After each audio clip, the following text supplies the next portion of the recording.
सितंबर 2023 की दोपहर मुंबई के एक आलीशान अपार्टमेंट में एक फ्लैट का दरवाज़ा खुलते ही सबकी रूह कांप गई। अंदर खून से लथपथ पड़ी थी एक लड़की की लाश, जिसकी गर्दन पर गहरे जख्म के निशान थे। न कोई लूटपाट, न कोई जबरन घुसपैठ, फिर भी बेरहमी से हत्या की गई थी। क्या कातिल वही था जो दिख रहा था, या फिर एक परछाई थी जो असली हत्यारे को छिपा रही थी? नमस्कार दोस्तों, दिल से स्वागत है आपका एक और रोमांचक, रहस्यमयी और सच्ची क्राइम स्टोरी में। दोस्तों, इस वीडियो का उद्देश्य किसी की भावनाओं को ठेस पहुंचाना या किसी को परेशान करना नहीं, बल्कि आपको सच्चाई से रूबरू कराना है। तो चलिए चलते हैं हम लोग कहानी पे। मुंबई के पवई थाना क्षेत्र की एनजी कॉर्पोरेटिव हाउसिंग सोसाइटी के फ्लैट नंबर 306 में दो सगी बहनें रहती थी। बड़ी बहन ऐश्वर्या और छोटी बहन रूपल की उम्र लगभग 25 वर्ष की थी। मूल रूप से ये दोनों बहनें छत्तीसगढ़ की थी, लेकिन ऐश्वर्या मुंबई में आईसीआईसीआई बैंक में काम करती थी, जबकि रूपल एयर होस्टेस की ट्रेनिंग कर रही थी।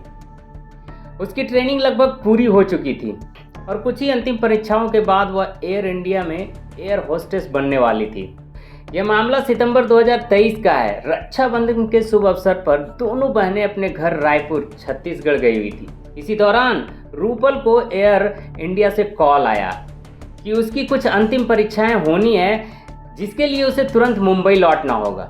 ऐश्वर्या अभी रायपुर में ही थी, इसलिए रूपल अकेले ही पहले दिल्ली गई, जहां उसके कुछ टेस्ट हुए। फिर वह मुंबई पहुंच गई। मुंबई में जरूरी कागजी काम पूरा करने के बाद वह एनजी कॉर्पोरेटिव हाउसिंग सोसाइटी के अपने फ्लैट नंबर 306 पर आ गई। घटना 3 सितंबर 2023 रविवार की है। उस दिन रूपल फ्लैट पर अकेली थी। सुबह 11 बजे तक अपनी माँ, बहनें और घर वालों से बात की थी। दोपहर 1 बजे के करीब उसके पिता ने उसे कॉल किया, लेकिन रूपल ने फ़ोन नहीं उठाया। उन्होंने सोचा कि शायद वह व्यस्त होगी और कुछ देर बाद खुद ही कॉल कर लेगी, लेकिन ऐसा नहीं हुआ। करीब 2 घंटे बाद जब पिता ने कॉल किया तो रूपल ने कॉल नहीं उठाया, न ही मैसेज का जवाब दिया। यह असामान्य था, क्योंकि रूपल पहले कभी ऐसा नहीं करती थी। परिवार चिंतित हो गया और सभी ने बारी बारी से उसे कॉल किया, लेकिन रूपल ने किसी का भी फ़ोन नहीं उठाया। तब ऐश्वर्या ने अपने एक दोस्त से अनुरोध किया कि वह सोसाइटी में जाकर फ्लैट चेक करे। ऐश्वर्या का दोस्त सोसाइटी पहुंचा और वहां से सिक्योरिटी गार्ड को पूरी स्थिति बताई। गार्ड ने रजिस्टर में एंट्री की, कुछ पड़ोसियों को बुलाया और सभी फ्लैट नंबर 306 के बाहर गए। उन्होंने दरवाज़ा खटखटाया, लेकिन अंदर से कोई जवाब नहीं आया। स्थिति गंभीर लगने लगी तो ऐश्वर्या को फ़ोन करके इसकी सूचना दी गई। ऐश्वर्या ने कहा कि किसी भी तरह से दरवाज़ा खोलकर चेक करे। इसके बाद बिल्डिंग के ऑनर को कॉल किया गया, लेकिन वो दूर रहते थे और चाबी लाने में असमर्थ थे। उन्होंने किसी नज़दीकी चाबी वाले को बुलाकर दरवाज़ा खोलने की सलाह दी। जब चाबी वाले की मदद से दरवाज़ा खोला गया तो वहां खड़े सोसाइटी गार्ड, ऐश्वर्या का दोस्त और पड़ोसी अंदर का नज़ारा देखकर सन्न रह गए। कमरे की फर्श पर खून ही खून फैला हुआ था। अंदर जाकर बाथरूम की ओर देखा गया तो वहां रूपल मृत अवस्था में पड़ी थी। उसके शरीर से लगातार खून बह रहा था और बाथरूम का फर्श भी खून से सना हुआ था। ऐश्वर्या के दोस्त ने तुरंत उसे कॉल करके पूरी घटना बताई। ये सुनते ही रूपल के परिवार में कोहराम मच गया। सिक्योरिटी गार्ड ने पवई थाना पुलिस को सूचना दी और कुछ ही देर में पुलिस मौके पर पहुंच गई। जांच में तुरंत स्पष्ट हुआ कि रूपल की हत्या बड़ी ही बेरहमी से किसी धारदार हथियार से की गई है। रूपल के परिवार, माता पिता और 2 बड़ी बहनें और एक बड़ा भाई था। वो परिवार में सबसे छोटी और लाडली थी। उसने चंडीगढ़ से अपनी ग्रेजुएशन पूरी की थी और एयर होस्टेस बनने की सपना देखकर मुंबई आई थी। एयर इंडिया में उसका सिलेक्शन भी हो चुका था और वह 6 महीने की ट्रेनिंग की अंतिम चरण पर थी। पुलिस ने जब जांच शुरू की तो सामने आया कि घर में जबरन घुसने या किसी फोर्स एंट्री का कोई निशान नहीं है। उसका मतलब यह हुआ कि कातिल या तो रूपल का जानने वाला था या रूपल उसे पहले से ही पहचानती थी और उसने ही दरवाज़ा खोला था। रूपल की गर्दन पर 2 बड़े घाव थे, जिससे स्पष्ट हुआ कि उसे किसी तेज धारदार से मारकर हत्या की गई है। उसके शरीर पर अन्य चोटों के निशान भी थे, जो दर्शाते हैं कि अंतिम सांस तक हमलावर से बचने की पूरी कोशिश की थी। रूपल के फ्लैट से कुछ भी चोरी नहीं हुआ था, न पैसे, न ज्वेलरी, न मोबाइल। इससे यह स्पष्ट हो गया कि हत्या का मकसद लूटपाट नहीं था, यानी कि हत्या किसी व्यक्तिगत दुश्मनी या रंजिश के कारण की गई है। क्योंकि यह हत्याकांड एक प्रतिष्ठित सोसाइटी में हुई थी, दिन दहाड़े भी हुआ था, इसीलिए यह मामला पुलिस के लिए काफी जटिल हो गया था। क्राइम ब्रांच को इस केस में शामिल किया गया। Forensic team, technical team, fingerprint expert को बुलाया गया। रूपल के शव को पोस्टमार्टम के लिए भेज दिया गया। बिल्डिंग के सभी सीसीटीवी फुटेज कलेक्ट किए गए। अब सवाल यह उठता है कि रूपल की हत्या के पीछे किसका हाथ था? क्या यह किसी करीबी व्यक्ति का काम था? क्या किसी दोस्त ने उसे धोखा दिया था? क्या किसी अन्य आपराधिक इरादे से हत्या की गई थी? अब इस हाई प्रोफाइल रूपल और हत्याकांड की गुत्थी सुलझने के लिए पुलिस ने जांच तेजी कर दी। पुलिस ने टेक्निकल टीम की मदद से रूपल के घर फिंगरप्रिंट्स और अन्य सभी सबूतों को इकट्ठा किया। इसके अलावा उस दिन फ्लैट में आने जाने वाले सभी लोगों की जानकारी लेने के लिए सिक्योरिटी गार्ड से पूछताछ की गई और विजिटर रजिस्टर जब्त कर लिया गया। 3 सितंबर 2023 रविवार को कुल 35 से 40 लोग इस सोसाइटी में आए थे, क्योंकि यह संडे का दिन था। इसमें से अधिकांश लोग सोसाइटी के निवासी थे, जबकि कुछ क्लिनिक स्टाफ और डिलीवरी बॉय थे। पुलिस ने 12 टीमें गठित की और इस हत्याकांड की गहन जांच शुरू हुई। पुलिस को शक था कि किसी ने रूपल पर जबरन हमला किया है, उसने विरोध किया होगा और इसलिए उसकी हत्या कर दी गई। लेकिन पोस्टमार्टम रिपोर्ट में ऐसी कोई बात सामने नहीं आई, यानी यह एंगल पूरी तरह से खारिज हो गया। पुलिस ने यह भी जांच की कि हत्या लूटपाट के इरादे से तो नहीं की गई है, लेकिन रूपल के घर में कुछ भी चोरी नहीं हुआ था, जैसे कि न पैसे, न ज्वेलरी, न मोबाइल। इसका मतलब साफ था कि हत्या का मकसद चोरी नहीं था। अब पुलिस ने रूपल के व्यक्तिगत जीवन की जांच शुरू की। रूपल के माता पिता, बहन ऐश्वर्या से पूछताछ की गई।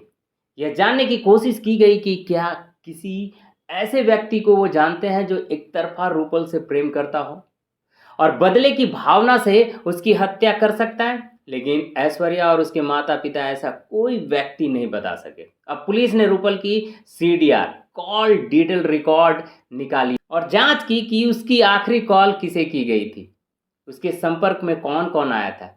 इस दौरान रूपल के एक दोस्त से भी पूछताछ की गई, जिससे उसने आखिरी बार बात की थी, लेकिन वहां से भी पुलिस के हाथ कोई ठोस सबूत नहीं मिला। अब तक की जांच में कोई ठोस संदिग्ध सामने नहीं आया। हालांकि पोस्टमार्टम रिपोर्ट और परिवार के बयान से पुलिस को यह स्पष्ट हो चुका था कि रूपल की हत्या सुबह 11 बजे के बाद और दोपहर 2 बजे से पहले की गई। इसलिए पुलिस ने CCTV फुटेज को दोबारा ध्यान से बारीकी से खंगालना शुरू किया। 11 से 2 के बीच बिल्डिंग में आने जाने वाले हर व्यक्ति की गतिविधि को बारीकी से जांच की। कई बार ऐसा होता है कि पहली नज़र में कुछ अहम सबूत छूट जाते हैं, इसलिए पुलिस ने टेक्निकल टीम की मदद से फुटेज को बार बार एनालाइज किया। इसी दौरान एक संदिग्ध व्यक्ति नजर आया, बिल्डिंग का ही सफाई कर्मचारी विक्रम अटवाल। विक्रम अटवाल 40 वर्ष का हरियाणा का रहने वाला था और मुंबई में कई वर्षों से सफाई कर्मचारी के रूप में काम कर रहा था। CCTV फुटेज में दिखा कि वह सुबह 11 बजे बिल्डिंग में एंट्री करता है, तब उसने सफाई कर्मचारी का ड्रेस पहने हुए था। लेकिन जब वह दोपहर 2 बजे बिल्डिंग से बाहर आता है तो उसने कपड़े बदल लिए थे। यह संदिग्ध था, क्योंकि एक सफाई कर्मचारी अपने ड्रेस में अंदर जाता है और फिर दूसरे ड्रेस में बाहर आता है, आखिर क्यों? जब पुलिस ने विक्रम की कंपनी से इस बारे में पूछताछ की तो कंपनी ने स्पष्ट रूप से बता दिया कि सफाई कर्मचारी को बिल्डिंग के अंदर कपड़े बदलने की कोई अनुमति नहीं है। अब पुलिस ने विक्रम को थाने बुलाकर पूछताछ शुरू की। जैसे ही पुलिस ने कड़ी पूछताछ शुरू की, विक्रम के चेहरे का रंग उड़ गया। पुलिस ने देखा कि उसके हाथ पर बैंडेज बंधी हुई थी, यानी उसके हाथ पर चोट लगी हुई थी।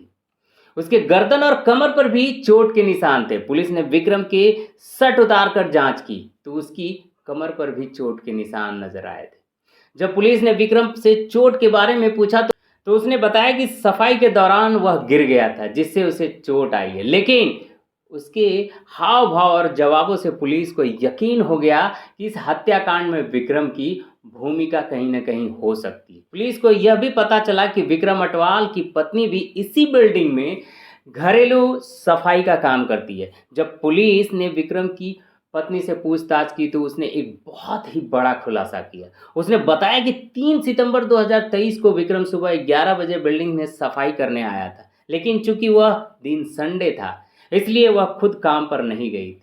दोपहर 2 बजे के आसपास विक्रम घर लौटा और खुद ही उसने अपने कपड़े धोने लगा। जब उसकी पत्नी ने पूछा कि वह कपड़े खुद क्यों धो रहा है तो विक्रम ने जवाब दिया कि वह खुद धो लेगा। पत्नी ने यह बताया कि विक्रम के कपड़ों पर खून के धब्बे भी थे। यह सुनकर पुलिस का शक और गहरा हो गया। पुलिस ने विक्रम की सख्ती से पूछताछ शुरू कर दी। थोड़ी ही देर में विक्रम घबराने लगा और टूट गया। उसने कबूल लिया कि रूपल ओगरे की हत्या उसी ने की थी। विक्रम ने पुलिस को बताया कि 3 सितंबर 2023 को वह सफाई करने के लिए बिल्डिंग में गया था। जांच में भी सामने आया कि विक्रम अटवाल 3 सितंबर 2023 को रूपल ओगरे के फ्लैट में गया था। दरअसल रूपल के टॉयलेट में जाम की समस्या थी, जिसे ठीक करने के लिए उसने सफाई कर्मी विक्रम को बुलाया था। लेकिन जब विक्रम रूपल के फ्लैट पर पहुंचा तो वह अपने साथ एक बड़ा धारदार चाकू लेकर आया था। उसी चाकू से उसने बेरहमी से रूपल की हत्या कर दी। रूपल ने अपनी जान बचाने के लिए संघर्ष किया। हत्या के समय रूपल ने पूरी ताकत से खुद को बचाने की कोशिश की। संघर्ष के दौरान विक्रम के हाथ, गर्दन और कमर पर गंभीर चोट आई थी। उसके हाथ पर लगी चोट जिसकी गहरी थी, जिससे उसने बैंडेज लगवाई थी। पोस्टमार्टम रिपोर्ट और घाव के निशान यह साबित कर रहे थे कि रूपल ने अंतिम सांस तक संघर्ष किया था। जब पुलिस ने हत्या की असली वजह पूछी तो विक्रम ने बताया कि रूपल उसे अक्सर सफाई को लेकर टोकती थी। वह कहती थी कि तुमने ठीक से सफाई नहीं किया, यहाँ और वहाँ अच्छे से सफाई करो। इसी बात को लेकर रूपल और विक्रम के बीच कई बार झगड़े हुए थे। पड़ोसियों ने भी इस बात की पुष्टि की थी कि रूपल और विक्रम के बीच अक्सर बहस होती थी। हत्या से 2 दिन पहले भी 1 सितंबर 2023 को भी दोनों के बीच झगड़ा हुआ था। इसी गुस्से और बदले की भावना में विक्रम ने 3 सितंबर को रूपल की हत्या करने का फैसला किया। यह सोचने वाली बात थी कि यह सिर्फ सफाई को लेकर झगड़े पर कोई इतनी बड़ी हत्या कैसे कर सकता है, लेकिन विक्रम ने यही सच पुलिस को बताया। उसने कबूला कि गुस्से में उसने अपना आपा खो दिया और हत्या कर दी। विक्रम को गिरफ्तार कर लिया गया। पुलिस ने सभी गवाहों और सबूतों के आधार पर उसे जेल भेज दिया। लेकिन इस केस में एक बड़े चौंकाने वाले मोड़ तब आए जब विक्रम ने जेल में अपनी आत्महत्या कर ली। जेल में रहने के दौरान विक्रम ने एक गार्ड को बताया था कि उसे अपनी गलती का पछतावा है। उसने कहा, मुझे ऐसा नहीं करना चाहिए था। इतनी छोटी सी बात पर मैंने रूपल की हत्या कर दी। अब मेरा पूरा जीवन जेल में कटेगा। इससे अच्छा है कि मैं अपनी जिंदगी ही खत्म कर दूं। इसके बाद विक्रम ने बाथरूम में अपने पैंट से फांसी लगाकर खुदकुशी कर दी। विक्रम की मौत पुलिस कस्टडी में की गई थी, जिससे जेल प्रशासन पर भी सवाल उठ रहे थे। इस घटना के बाद कई पुलिस अधिकारियों पर भी कार्रवाई की गई, लेकिन रूपल के परिवार का मानना है कि इस केस में कोई और भी शामिल हो सकता है। रूपल के घर वालों का कहना है कि संभव है कि हत्या में केवल विक्रम ही शामिल ना हो। पुलिस ने अभी तक इसे एक एंगल मर्डर केस माना है, लेकिन परिवार की मांग है कि जांच अभी जारी रहे। मुख्य आरोपी विक्रम अटवाल ने आत्महत्या करके यह साबित कर दिया कि वही इस हत्याकांड का गुनहगार था। लेकिन क्या इस केस में कोई और राज छुपा है? क्या रूपल के परिवार का शक सही साबित होगा? दोस्तों, ये थी रूपल की हत्या के पीछे की पूरी कहानी। तो दोस्तों, अगली बार फिर मिलेंगे एक और नई और सच्ची क्राइम स्टोरी के साथ, जहां सच सामने आएगा और राज बेनकाब होंगे। तब तक सतर्क रहें, सुरक्षित रहें, अपने परिवार का ख्याल रखें। दोस्तों, इस वीडियो को देखने के लिए दिल से बहुत बहुत धन्यवाद। जय हिंद।